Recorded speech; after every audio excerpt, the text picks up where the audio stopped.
लखनऊ में एक ही हफ्ते में 2 बार भूकंप के झटके आ चुके हैं और इसका जो केंद्र रहा है वो नेपाल ही रहा है। आइए भूकंप को लेकर ज़्यादा जानकारी जानते हैं कि आखिर भूकंप क्यों आता है, क्या वजह होती है और क्या भूकंप एक हफ्ते में 2 बार आया है तो अभी फिर से कुछ आने के चांसेस है। क्या मौसम विभाग को ऐसी कोई मॉनिटरिंग होती है जिसके ज़रिए पता चल सकता है कि भूकंप आएगा या नहीं। इसी के तहत आज हम आ गए हैं लखनऊ मौसम केंद्र में, जो कि एयरपोर्ट के अंदर ही बना हुआ है और यहाँ पे वरिष्ठ वैज्ञानिक हमारे साथ हैं मोहम्मद दानिश। इनसे जानते हैं। सर, आपका न्यूज़ 18 में बहुत बहुत स्वागत है। शुक्रिया।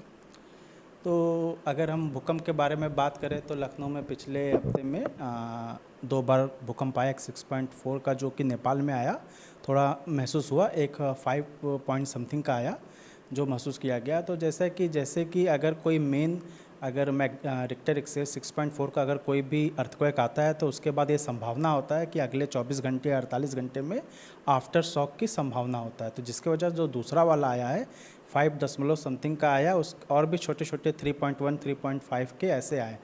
तो नॉर्मली जब एक मेन एक्टिविटी होती है उसके बाद थोड़ा सा आफ्टर शॉक आने की संभावना होती है।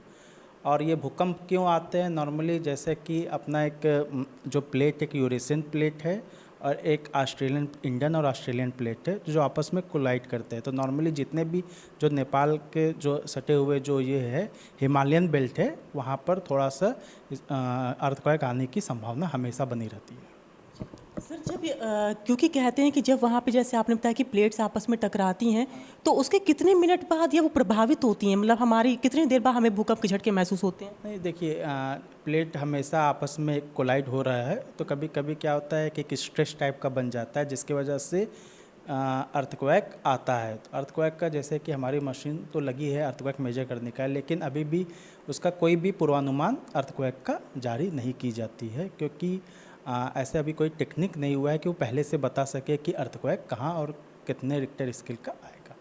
अच्छा सर, यानी ऐसी कोई भी मॉनिटरिंग नहीं है जिससे ये पता लगाया जा सके कि मतलब आएगा या नहीं आएगा, या कुछ ऐसा संकेत मिल सके आप लोगों को। तो आने का हम जैसे अर्थक्वेक आता है तो उसका हम मॉनिटर करते हैं, लेकिन जैसे पूर्वानुमान है कि नहीं अगले हफ्ते आएगा, ऐसा कोई भी। लेकिन एक अगर मेजर अर्थक्वेक आ जाता है उसके बाद 48 घंटे और 24 घंटे, अगले 24 और 48 घंटे में थोड़ा आफ्टर शॉक आने की संभावना रहती है। सर, हमें थोड़ा सा स्क्रीन पे दिखा देंगे कि कैसे आप लोग थोड़ी मॉनिटरिंग करते हैं। जैसे नेशनल सेंटर फॉर सिस्मोलॉजी है, ये हमारी मिनिस्ट्री का ही है, जिससे कि आप देख सकते हैं जैसे कि 6 तारीख को 5.6 मैग्नीट्यूड का आया था जिसमें लखनऊ में महसूस हुआ।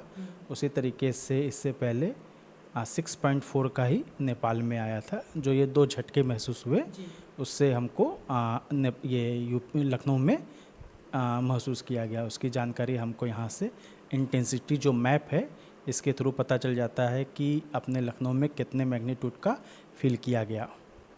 अभी ये मैप आ जाएगा जिसका देखिए 5.6 का मैग्नीट्यूड का है और डेप्थ 10 किलोमीटर में है। नेपाल में ये रियलाइज हुआ।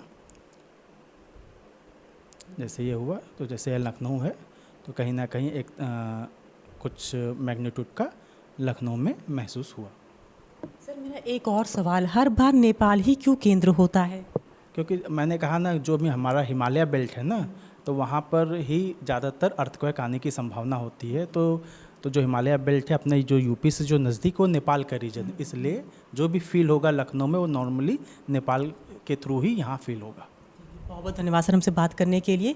तो आपने सुना, मोहम्मद दानिश जी हैं जो कि मौसम केंद्र के वरिष्ठ वैज्ञानिक हैं और इन्होंने बताया कि ये जो भूकंप आता है क्यों आता है, क्या वजह होती है। साथ में उन्होंने ये भी क्लियर कर दिया कि ऐसी कोई मॉनिटरिंग नहीं है जिससे पता चल जाए कि अगला भूकंप कब आने वाला है।